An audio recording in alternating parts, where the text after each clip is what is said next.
చెయ్యాలి, ప్రభావితము చెయ్యాలి. ఒక మోడల్ లైఫ్ ని మనము చూపించాలి, ఒక మాదిరికరమైనటువంటి జీవితాన్ని చూపించాలి.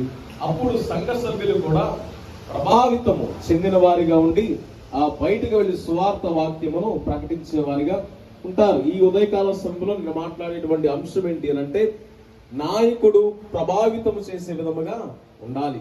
నాయకుని ప్రభావము అనేటువంటి ఒక టైటిల్ తో నేను మీతో మాట్లాడాలని నేను ఆశపడుతున్నాను.